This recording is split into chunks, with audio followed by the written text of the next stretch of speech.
Bom dia, professor. Meu nome é Amanda e eu faço parte do grupo 4. Hoje a gente vai explicar um pouquinho melhor sobre o trabalho de meteorística de colônia artificial de abelhas com aplicação prática na localização de ambulâncias. Bom, antes de qualquer coisa, as meteorísticas são um conjunto de conceitos que podem ser aplicados a diferentes tipos de métodos heurísticos.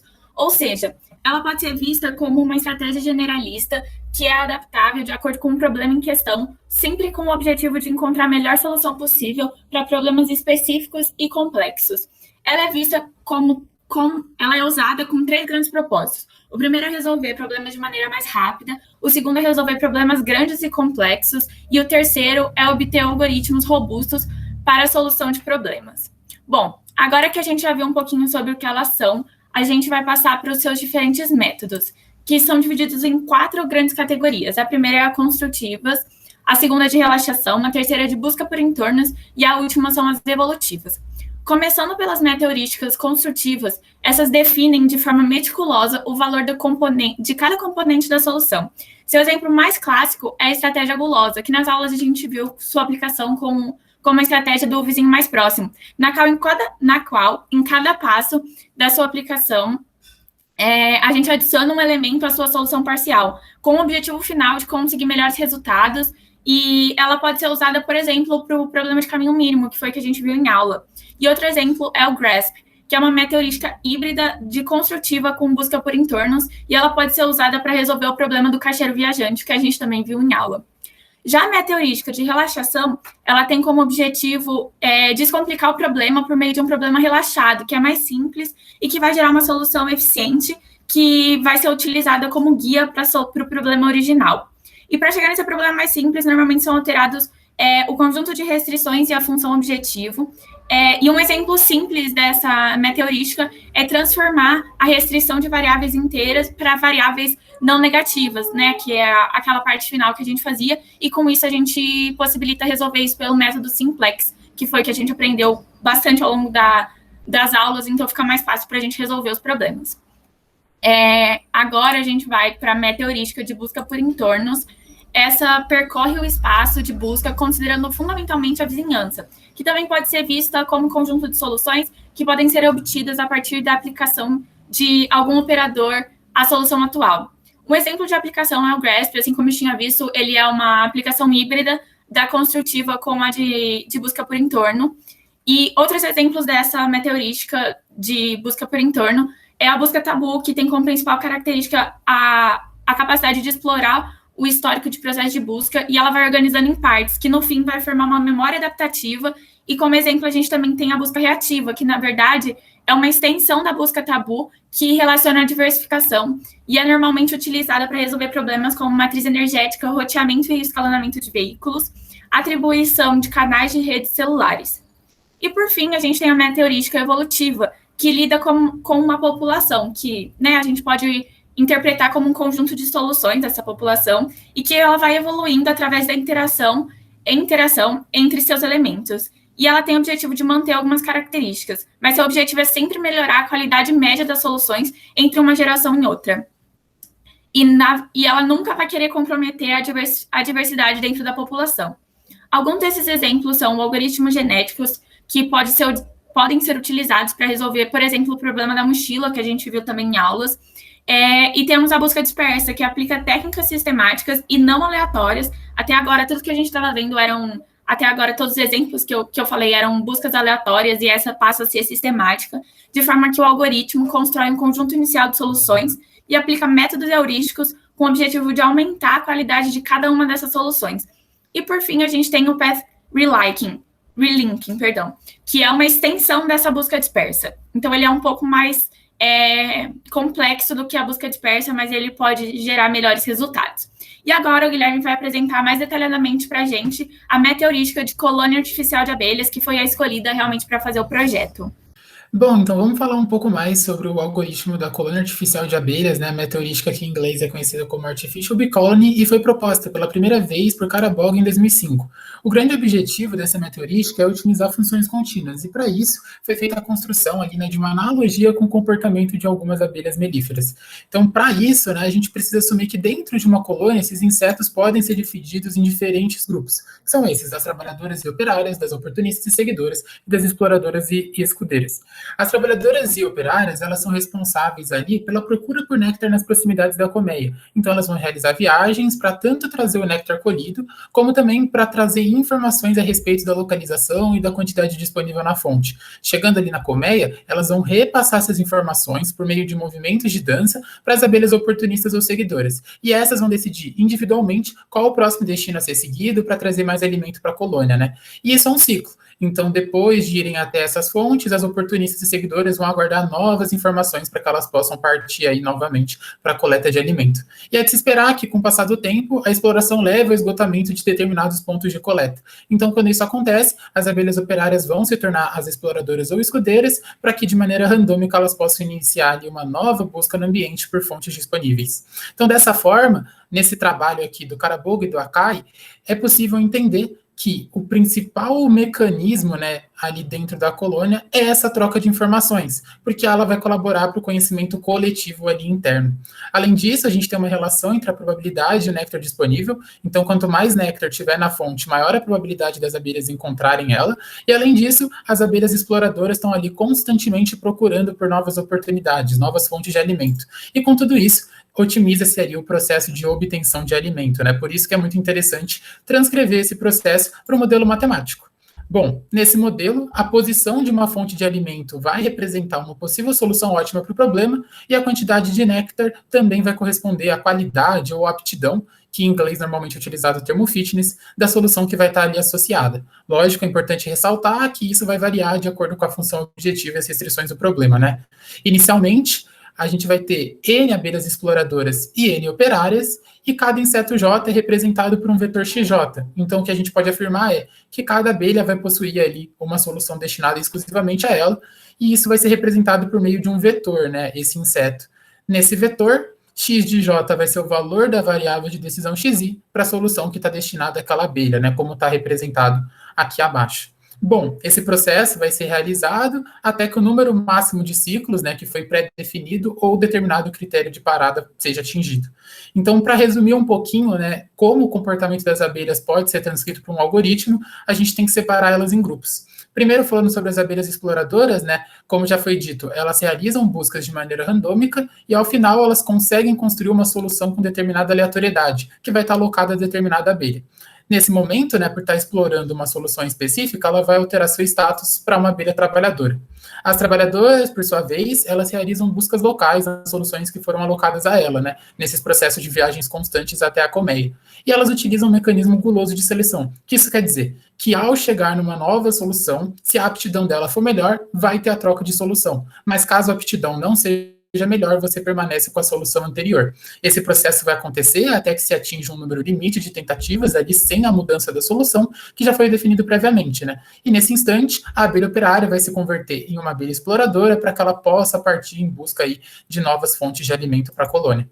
Além disso, a gente tem as abelhas oportunistas, que vão esperar até que as informações sejam trazidas ali pelas trabalhadoras e, por meio de um sorteio, vai se definir qual fonte deve ser visitada por meio de uma busca local. E é importante ressaltar que o mecanismo guloso também é verificado nesse caso.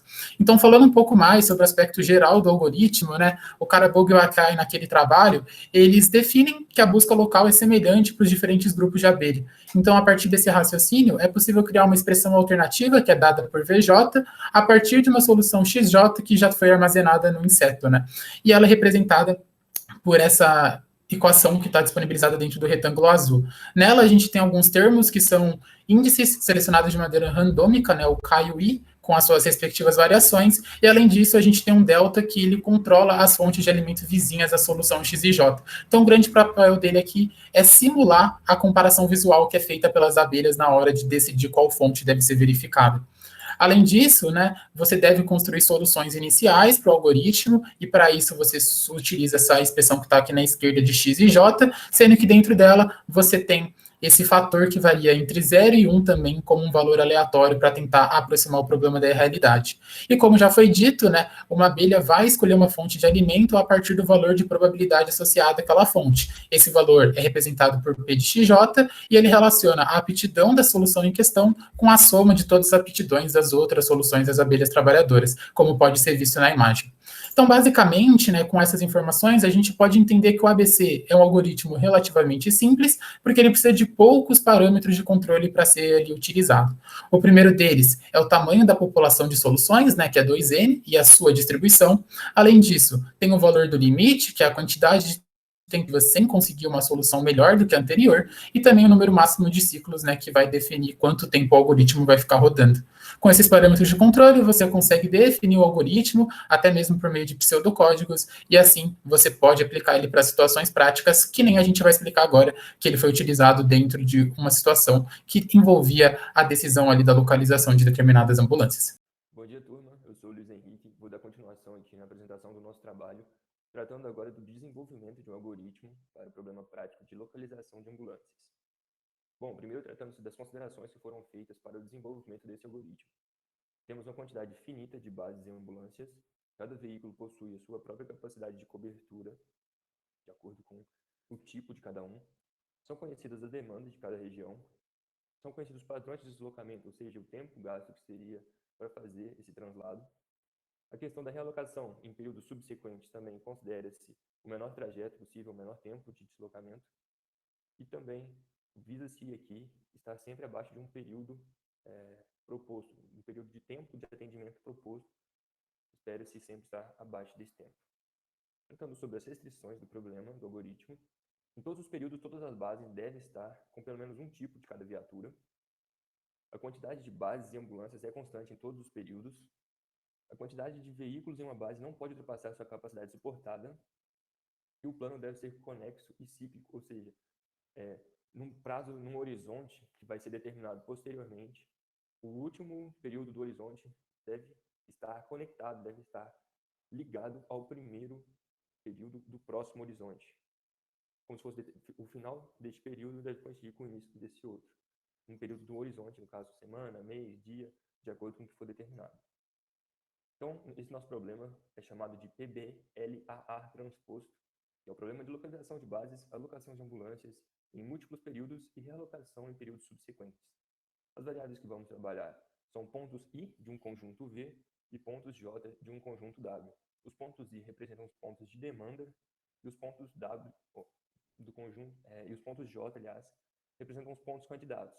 Então, pode-se entender que o conjunto W é maior, que são os pontos candidatos, e esse conjunto V de demanda é menor e pertence, né, a W. E temos T, que é um período de tempo, e esse tempo, a única obrigação que tem é que a soma de T corresponda ao horizonte. Então, passando agora para a representação da estrutura que foi utilizada. A imagem aqui está um pouco desfocada, porque é um print, né, já que trabalhamos com um artigo, não temos essa imagem disponível, apenas só um artigo. Bom, o primeiro é um vetor que representa as bases, né, indica o posicionamento das bases. E o segundo e terceiro, que são as matrizes, representam a quantidade de ambulâncias em cada ponto nos períodos de tempo. Temos também esse teste de parametrização e desempenho, e aqui foi o resultado. No eixo X temos a quantidade de testes que foram feitos, né, a quantidade de iterações, e aqui no eixo Y, a taxa de cobertura da abelha mais apta ao caso. Então a gente vê que é algo que tende ao constante, né? Tende ao mesmo resultado, à mesma constante. Fazendo uma comparação aqui, à esquerda temos o resultado, né? O desempenho computacional em questão de tempo para processamento da meteorística ABC, e na direita o simplex. Ele é usado nesse caso com técnicas de plano de corte no espaço busca. Então, qual que é o resultado aqui que a gente tem que relevar? Na esquerda, pelo ABC, temos um desenvolvimento basicamente linear em questão do tempo de processamento quando se comparado à complexidade do problema, né? Quando se aumenta os períodos em análise, o que é diferente na questão do simplex. É possível perceber essa tendência de um comportamento exponencial. Ou seja, vai chegar um nível de complexidade qual o simplex não vai ser mais capaz de resolver em um tempo hábil, dar uma resposta devido à complexidade e esse comportamento exponencial do tempo de processamento para a resolução do mesmo. Finalizando aqui essa parte, temos a aplicação prática, um caso real, né? Foi feito no SAMU de São Paulo. Lá contamos com 100 bases e 140 viaturas, sendo que existem 2 tipos de viaturas. Foram caracterizados 96 pontos de malha e 21 períodos. 21 períodos totais, que foram divididos em 3 períodos por dia, trabalhando com esse horizonte de uma semana. Por isso são 21 períodos, 3 períodos por dia durante uma semana. E o resultado foi esse. Aqui a gente consegue ter essa análise do gráfico, é um pouco difícil de interpretar, mas é basicamente essa taxa de cobertura também, no tempo limite que eles colocaram para 10 minutos, e de acordo com o tempo de atendimento, né? O total de base, o tempo de atendimento, e variando no eixo X a quantidade de viaturas. Então a gente vê uma cobertura acima de 95% para determinados casos, o que pode se concluir, e foi feito, né? Foi resultado comprovado, uma vez que foi aplicado de fato, houve a redução de 18 para 10 minutos no tempo de resposta do SAMU. Sendo esse o melhor parâmetro, né, de indicador de desempenho, pode-se concluir que foi feita uma redução bem relevante, basicamente 40% do tempo aí, né, na redução. Então, pode-se, mais uma vez, reafirmar a importância dessa aplicabilidade e o desempenho da mesma, nesse sentido. Então, pode-se, assim, concluir a utilização, né, corroborar a utilização desse algoritmo para a melhoria no desempenho em casos práticos e reais. Passo agora a palavra ao Cauê. Bom, falando um pouquinho agora sobre o exemplo didático, a gente trouxe o carregamento e descarregamento de navios containers. Ele é classificado como um problema de otimização combinatória de complexidade computacional NP completa. O problema se dá basicamente no sentido de minimizar o número de remoções temporárias por conta do bloqueio de containers que devem ser descarregados, com o objetivo de diminuir a ordem de carregamento e descarregamento. Então, basicamente, quando um navio chega no porto X, ele tem determinadas cargas que devem ser descarregadas, retiradas do navio, especificamente. Só que em cima delas podem haver outras cargas que devem permanecer no navio. Então, por conta dessas cargas chamadas bloqueantes, que esse problema se dá em volta. Dessa forma, por conta da enorme quantidade de carga, é inviável enumerar todas as possíveis soluções, sendo indicado o emprego de meta-heurísticas para a solução. Esse problema influencia na eficiência de um porto, é um fator essencial para a melhora de sua atratividade e operacionalidade. Bom, agora relacionando com o problema com o algoritmo ABC, que é o algoritmo da colônia artificial das abelhas, uma solução possível é uma fonte de alimento, onde a quantidade de néctar é o valor da função objetivo. No algoritmo ABC, o nível de aptidão será avaliado conforme o néctar de cada fonte de alimento, determinando a qualidade de fonte de alimento para que as abelhas observadoras efetuam sua escolha posteriormente. Aí, em relação à solução, foram aplicadas 6 regras de carregamento e 3 de descarregamento para facilitar a geração de matrizes de ocupação factíveis. Eu não vou meter a explicar especificamente cada regra, porque isso vai tomar muito tempo, mas eu vou citar 2 aqui, por exemplo, a regra C1, a primeira de carregamento, ela é uma matriz de ocupação preenchida, onde a parte inferior é destinada às rotas mais distantes, e, por exemplo, também a regra C5, ela é uma equação, essa que está no slide, inclusive, onde é determinado o valor de uma coluna BP como limitante das colunas da matriz de ocupação. Bom, e essa adoção dessas regras permite a redução no espaço das soluções, que propicia a obtenção de soluções promissoras. Para a adoção dessas regras, foram estabelecidas diferentes estratégias de como ocupar e desocupar o espaço na carga do navio. Para determinar as fontes de alimentos vizinhas, as atuais soluções foram aplicadas 2 estruturas de vizinhança para identificar as regiões promissoras e que serão selecionadas de acordo com a sua qualidade de serem exploradas pelas abelhas seguidoras, que é a troca aleatória e uma estrutura de vizinhança idêntica ao operador de mutação uniforme do algoritmo genético, que também foi abordado nesse estudo, estou metendo apenas ao ABC, onde o primeiro é definido como a seleção da posição do indivíduo e feita uma troca dos valores das posições aleatoriamente.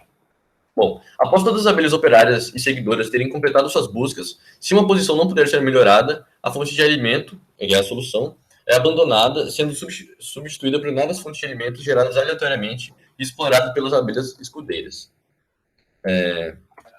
Bom, dúvidas? E esse aqui é o nosso grupo. Temos esses participantes, o RA e tal. Agradecemos todo mundo pela atenção e obrigado.